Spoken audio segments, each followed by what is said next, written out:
Let's see. We will be sure to include that in the footage. What do you think is what do you think is the main reason that people self-segregate? Or I know you touched on that already, but I mean, I think it's all about what you're comfortable with. I don't personally think it's usually a conscious decision. I think it's just something that people, either they're already friends with people or they see people that they're a lot alike and they have a lot in common with, and you feel more comfortable with them. You want to hang out with those kind of people. It's stuff that you know. I mean, as a human, you like being comfortable. You don't like feeling stressed out or awkward. So I think it all comes back to what you're comfortable with, that you already know. So the next question is, where do you think self-segregation stems from? So to clarify, do you think it's a very personal, of your own volition, act of choice, or is it more influenced by your environment? I don't think it's a categorical answer. It's definitely dimensional. I think it's definitely more environment. I'm a big proponent of environment, all that nature nurture stuff. Like I've been saying, I think it's all about the influences around you and what you're comfortable with. I think it definitely is some personal choice. I mean, if you have the choice of doing something that you don't really know too much about, that it could be something really cool and interesting, but you're not really sure, maybe it might be a little awkward, you might not know people. Kind of like when you go to a party and you don't know many people, and maybe your friend invites you to their party. A choice between that kind of thing versus, I can hang out with all my friends, all these people I already know, and we can do something that I know very well.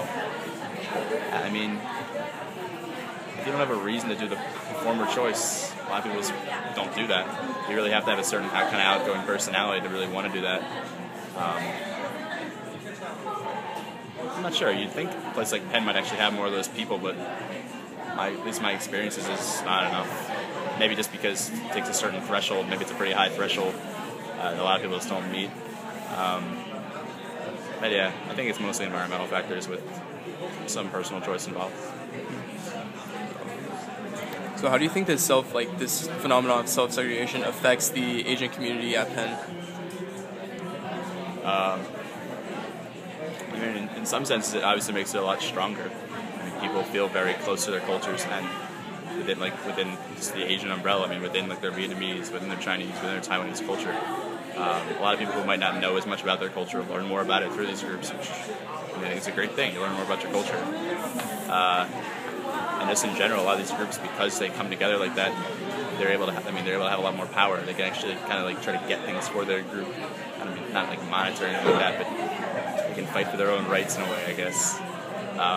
But there is a negative side too. I mean, when you only kind of hang out and meet with people in your area, your general umbrella, you might not gain as much perspective. You might not there's a lot of things you can miss out on, I guess. Different ways of life, ways of looking at things.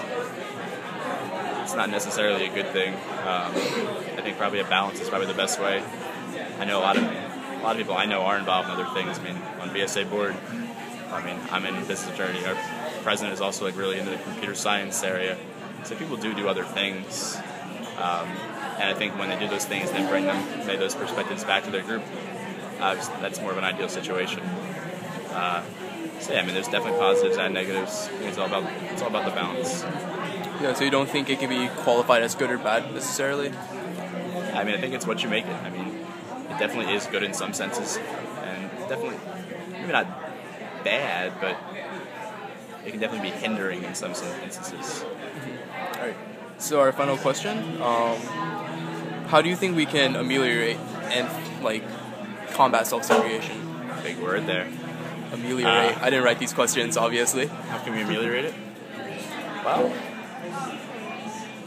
I mean, just talking to people about this kind of stuff is a big thing. I mean, when people aren't aware of it, at least in their unconscious, a lot of times it's just not something you want to deal with. Some people don't have a problem with it. I mean, there's plenty of groups on campus, or at least people in those groups, that are perfectly comfortable and they might be aware that I'm only associating with these people who are very closely related to me, that look like me, that act like me, that know stuff like me, and they're fine with it. I mean, those people, I don't think it's the best thing for them personally, but who am I to say? I mean, that's very pompous. If they enjoy it, then all power to them.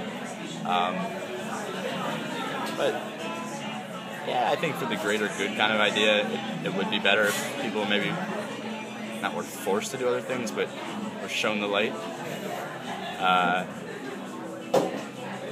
I know right now a lot of groups are being encouraged to kind of mix together, and then the idea is in the future this is with the APA community. Yeah, the idea in the future moving forward is to kind of like start bringing in other groups, other culture groups first, and then just other groups in general. I know it's a pretty forward-looking plan. I know the timeline's pretty long, but I think the idea behind it is very good. I think it's a very constructive idea.